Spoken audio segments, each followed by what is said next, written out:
Good morning, everyone. I hope you're all good and safe. This morning, we're going to talk about diary study. I hope you're as excited as I am. I'm Louise Bonnamy. I'm user research manager for Square Enix Montréal, and with my wonderful team of user researchers,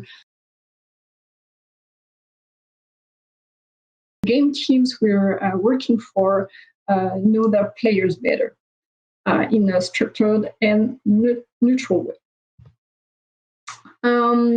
I've been a user researcher for 15 years. I've worked in various industries, not just video games, but also public transport, website, banking, and boring stuff. But all I've ever done in all my career is to have a user-centered approach, which is taking a user, putting him at using something, a product, a website, a video games, and observing what happens when he's really using it in a natural way or an organized way. It's not just listening to what they say, but it's really about observing what they really do and trying to understand what problem they encounter and how we can fix it with the designers. And of course, for that, there are methods. The whole thing about that is to know your players better. After 15 years being a user researcher, there is only one thing that I'm certain about, is that players will always surprise us, despite or no matter what, all the effort you put in having a great interface, of having a great product, very easy to use, user-friendly. They will always turn around what you provided for us and find new ways of using your interface or your product. So the only way of knowing your players is to observe them. So the purpose of that is knowing our players better. For that, well, we've got questions. And in video games, we want to know if our concept is strong enough, the concept of our new game. What could be a differentiator for this new game we want to propose to the world? Maybe we want to know who are our players, when they are playing. Maybe if you have a time-based game, you want to know more about that. Why are those players churning? We know where because of tracking, but why are they quitting? Which features should we prioritize in the future development of the game? How long is the ideal session? Maybe players are playing during transport, so they want short session, or maybe they are playing while browsing Netflix, which is very different. What are the pain points in my game? Which points should I address to make a very smooth user experience? Do they like our live events? Like, they are participating, yes or no, but do they like them? Do they like the name of my game? Is it compelling enough? Is it attracting enough? Is it differentiating enough? How could we optimize the monetization of the game? Because, of course, we are making games for the fun of it, but maybe we could make some money so that we can make other games and have even more fun. What are the ups and downs of our user experience? What moments are overwhelming? What moments are underwhelming in our game session? So we can have a better flow. We can have not only overwhelming moments, but a smooth flow that drives the player through all your experience and provide highlights on the game you provided. What is the perception of our character roster? Are we missing specific kind of characters? Are we reproducing too much the standard of the genre? Did I get too hard or too easy? I'm pretty sure all of those questions keep you up at night if you're making video games. And there are several ways of addressing them. And one of them is user research. And for that, we've got a lot of method and tools that we use with my team. On the left in blue, we can do some name tests, some focus groups, even though I prefer sessions. To avoid bias, we can make field test, concept test, preference test. That's to know if the concept is good. On the usability side, we can also make heuristic, which is a big word to say that as an expert of usability and of ergonomics, we can review the UI and the flow to know if there are expected pain points before testing with users. We can also run usability tests to know if there are pain points, if there are blockers, if the game or the feature is learnable, findable, and enjoyable. We run Kano test, which is an engineer way of rating features, incoming features or existing features, to know if there are an excitement or something which will displease your players. Or we can go into the wild, take ourselves for Bernard Lévi-Strauss and observe the players into the wild, into the real life, playing the game to know what's happening, doing some ethnographies, experience sampling. If we want to know a bit more about the repetitivity of an action, do some diary study that we're going to talk about today. We could even do some guerrilla tests, which is basically going to the street and ask people in general their habits of gaming. That could be interesting if you have a very casual game or a mainstream game. And we run also balancing studies to know if the character roster is balanced enough, the level balanced enough. That's the kind of thing we run. The result and the outcomes of that may be user journeys, knowing when the experience of the players start and how all the events happening, giving ups and downs to the user experience. We also build persona to know who the players are and users flow. Also reanimate workshop. So, but all of that are just methods and tools. They're interesting only if we know what problem we are trying to solve. If there is just one thing to memorize about my talk today, is try to know what problem you are trying to solve, to find the best approach, to gather the best data, to have the best insight about it. So keep in mind what problem we are trying to solve. And if ever you had questions like, why are they churning after day 3? What do they prefer in the game? Why are they playing that character more than the others? Or why are they not playing that character super well designed? And we don't understand why. Why aren't they seeing all the beauty I put in that feature? What part of my game are players struggling with? How could we improve the first-time user experience? Or do we really need a tutorial for that feature? I think players know. Players should know. Maybe they don't. How could I improve my retention day 7 or even day 90? What is the ideal session length? When and where are they playing my game? Because maybe it has an impact on their experience. Why are they doing this? How are they using that feature? Why aren't they using that feature? So all of those questions could be addressed with a diary study. And I'm going to describe you how we can do that. So diary study is a way to know your players better. So how does it work? What is it?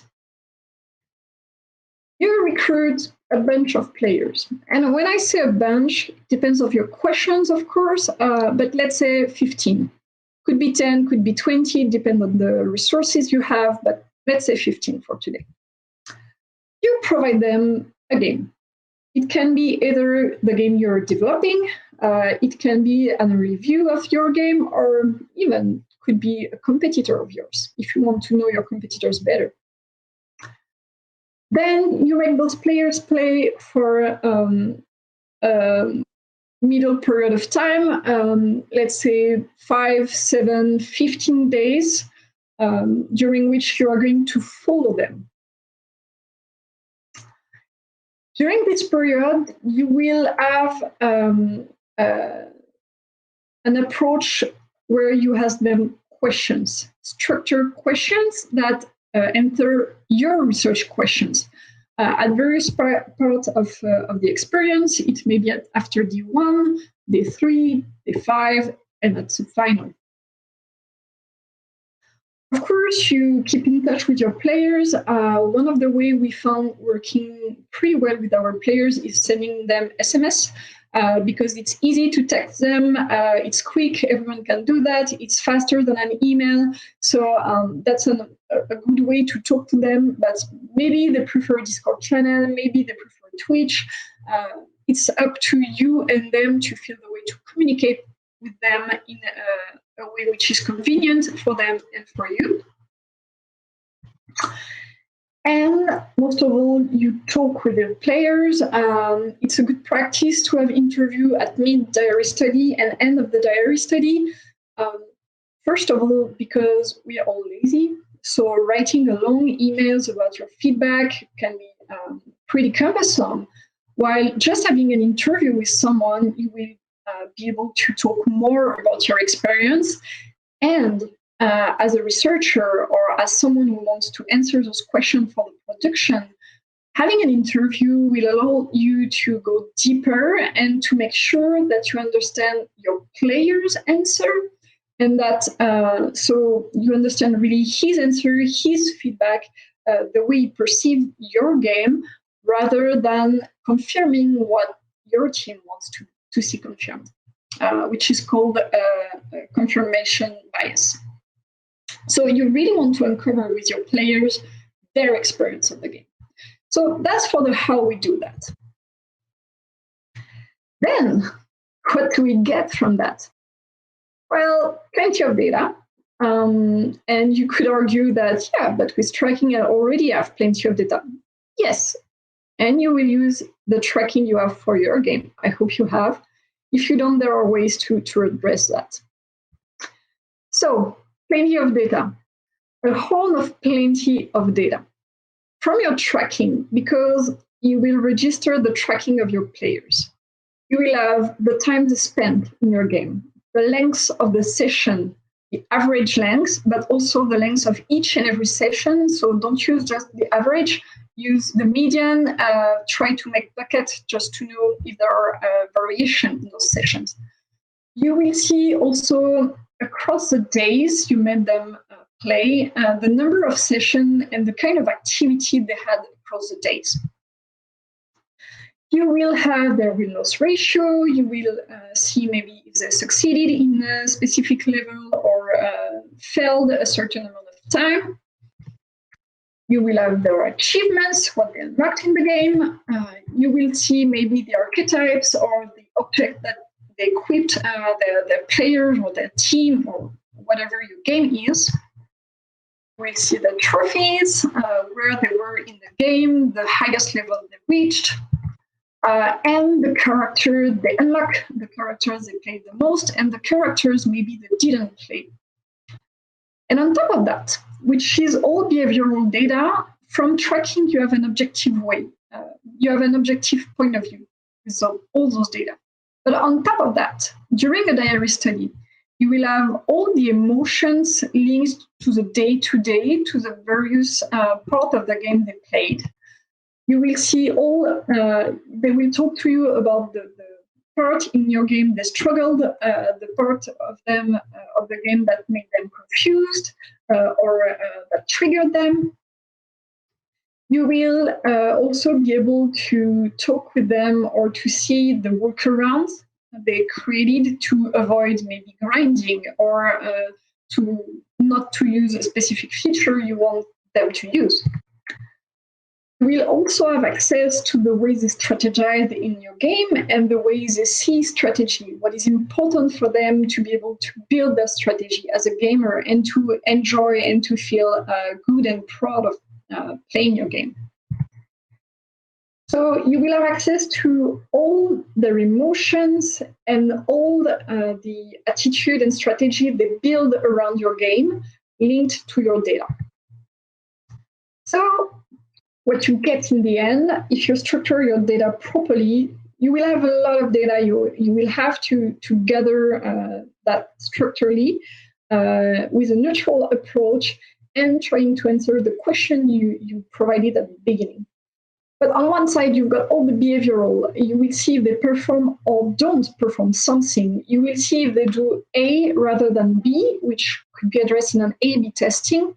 But all of that will be linked together, tied together with perceptions, frustrations, expectations, what they want to see in your game, what they expected and did see, what they expected and didn't see, what did they understand, and what made them confused.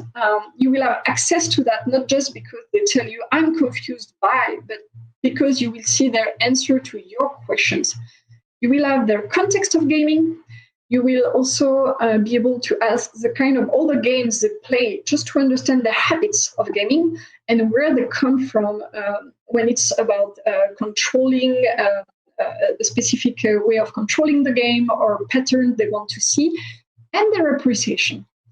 All of that in a timeline of experience, because of course the experience with your game is not a block. It varies across from first-time user experience to the end game or later game. So you will have all of that in a timeline for each individual, which is why you want 15, no more than that. And most of all, which is very important, you have the possibility to investigate, to really understand why in a genuine way. Not trying to probe them with what you want them to tell, but really understand why they're thinking A or B, why they think that feature is useless. You will be able to investigate and to dig into that and to understand what they expected and how they concretely use a specific feature. You can even ask them to replay the game for you and to show you something, which is important. You'll be able to have videos and to show videos to your team, just so the facts are very neutral and very helpful and insightful for each and everyone. So the way to make this work, first, I couldn't insist more on the fact that you have to have a research question. Some questions that you want to address for your team. It can be rather you do the diary study by yourself, internally with your user research team or your product manager, or that you delegate to an external partner. It's really important to know what you are looking for, because it's going to frame all your research approach and allow you to have very insightful and impactful data. Another point for success, it's the recruitment you make. You're going to have to talk with your players, your 15 players, for, let's say, 7 days, maybe 10 days. You will have to interact with them. So you want to recruit players that are in your expected player database, representative of your players. Maybe you want some newcomers to the genre you're proposing and some more expert of the genre to be able to compare. Maybe you want a read audience in terms of age. If you're doing, I don't know, a word game, you want to see variation across that. You want something pretty representative of your audience, and you also want people who are able to give feedback, constructive feedback, because you want to build on top of that. So it's very important to have answer more than, nah, I don't like it. Like, it's going to ease your job to do that. And also, playing a game for, let's say, 7 to 10 days when it's at the early stage can be a bit cumbersome. So you want them to be pretty honest on the fact that they like or don't like the game. And players who don't like your game will be very important as well, because you will be able to talk with churner. So it's important that you do a proper recruitment for that. And then the last thing is to organize your data, because you will have plenty of data. So you have to think a bit in advance on how to structure that so that it's useful and not overwhelming in terms of data that you're using, and you make the best use of it. So I'm going to give you some example of insight we gathered from diary studies we run. Unfortunately, the game for which we did diary study internally at Square Enix are not released yet. So I'm just going to show you some tips and bits, but not everything. The first thing for one of our games, we have been able to uncover the typical gameplay session in that game. It's a game pretty atypical with different activities that you can do. And so from the diary study, by observing different kind of players, we've been able to extract different archetypes of gamer. We have 3 different archetypes of gamers based on not their age, not their income, nothing about that, but based on the activities they like doing in our game. Some of them would like more the activity A, and some of them would like more the activity B. So we've been able to compare those gamers. And per player's archetype, per persona, we've been able to compare the typical play session. They would all have the activities in the same order, but not with the same amount of time spent in each activity. And also, we've been able to uncover the reason for ending activity A and then activity B, and then the complete gameplay session. So that was very insightful for the team because they could balance activity A and B to please all kind of gamers, because we want all of them to be happy. And also it helped understanding the kind of pain points and the kind of leverage we could use to make them come and play again in the game. Also, per player archetype or per persona, call them however you want, we've been able to uncover the rationale behind the team building. So in that game, there is some team building activity because you're going to fight by guys with a team. So we've been able to understand how the players from different persona would compose a team based on which criteria. So it allows you to understand better the strategy, the kind of strategy they want to achieve, and the important element that you have to bring them so that they're able to achieve that strategy. Also, we've been able to uncover the motivation in the game to change the team composition and the point in the game where they would like to make some changes. So the point in the game where they would go and try to find some new characters to change their team. So that gives the team a lot of insight on which kind of information they have to provide players, so that you provide enough information but not too much. The different stages in the game where you want to provide maybe some variety, maybe you want to introduce new kinds of characters to put some more energy and attract to your game and some more motivation. Also, that diary study, because we were talking with all the players one by one, allowed us to uncover the different pain points encountered by per persona, just to know which point we needed to address to make this experience more fluid.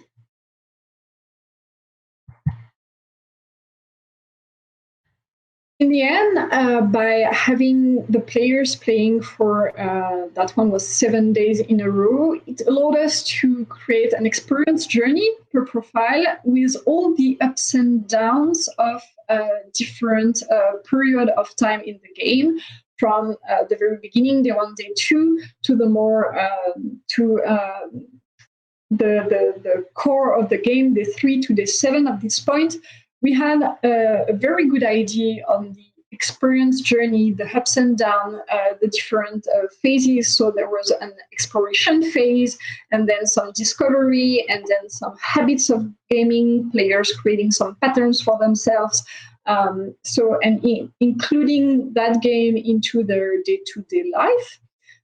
So we could know all the ups and downs per period of time, and once again, per persona. Having all those bits of information, very structured, allow you to first decompose the experience and then address the problem in a very specific way, so that you keep the big picture of your game, you keep the love you wanted to provide to your players, and you're able to address specifically the different pain points in different point of your game. So that was very insightful for the team. I know it has been used a lot, and to create a new strategy, to create the roadmap and everything. And the upcoming feature that we're lacking, or fixing a specific feature to improve the experience, or providing variety earlier, introducing new feature, characters, and everything. So having this experience journey balanced will definitely help your players having a smooth experience of your game.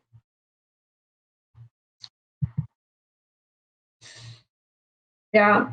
For another diary study we've been able to assess the player's progression from being a rookie or a beginner to being a successful player with a strategy. All the steps you have to learn a competitive game may be uncovered by a diary study like we did, or like has been done by the Rainbow Six team at Ubisoft.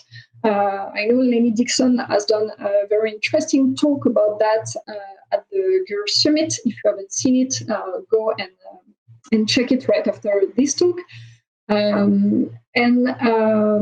Like at Square Enix Montreal, we are working on mobile gaming.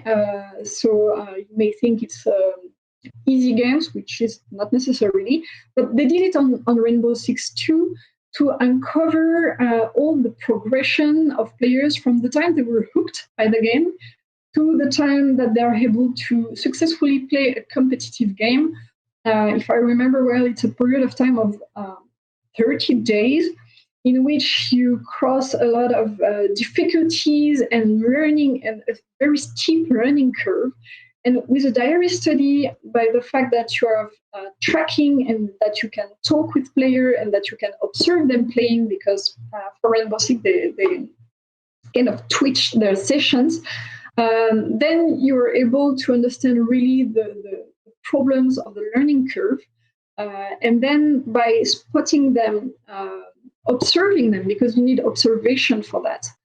Because if players don't understand something, they probably can't express properly what they don't understand. So just asking them, giving them a survey or making them talk on Discord won't be enough. But observing them struggling and observing with an expert view of your game, why they're struggling, what they're missing to be good at your game, may definitely help you proposing something to improve that learning curve, to smoothen it, so your players are happy and progressing and become expert at your game.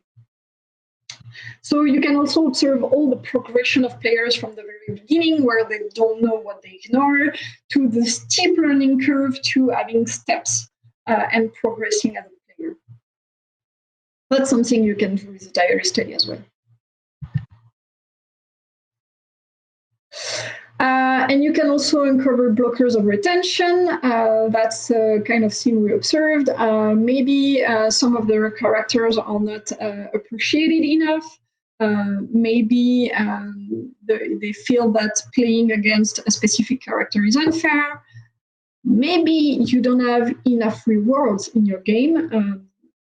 Because one of the things I've uncovered while doing a diary study is that players don't just like winning, they need to be rewarded at each and every step of your game. So if you don't smooth the curve of providing rewards to your player, maybe they will get bored and it blocks your retention. Maybe they can't do the strategy they want, which is a blocker. Maybe they find a workaround to not use something that you would like them to use, and which will be a blocker for the game. Maybe they are frustrated by something, and since you kind of force them to play during a diary study, well, it you will know their frustration better, or maybe they want more narrative because some gamers are narrative driven and it's important for them.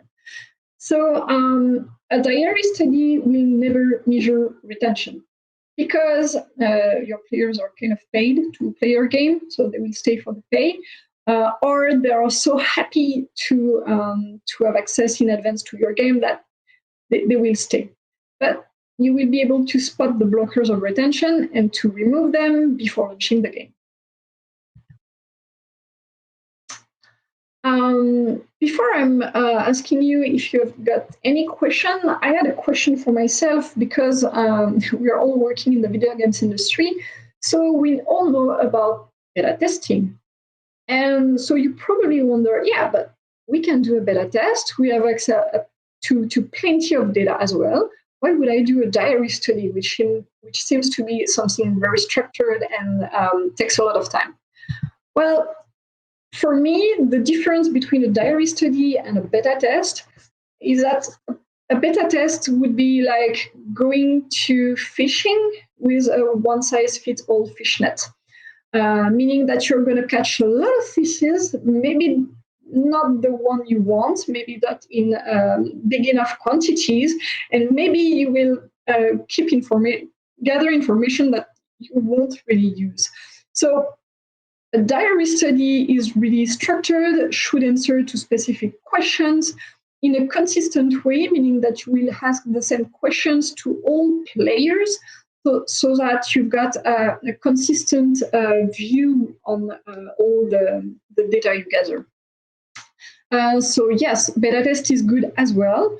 But diary study can allow you to go deeper, can allow you to test late game experience, can allow you to test with less engaged player. Maybe you want newbie that are not core gamers and who won't necessarily participate in a beta test because they don't.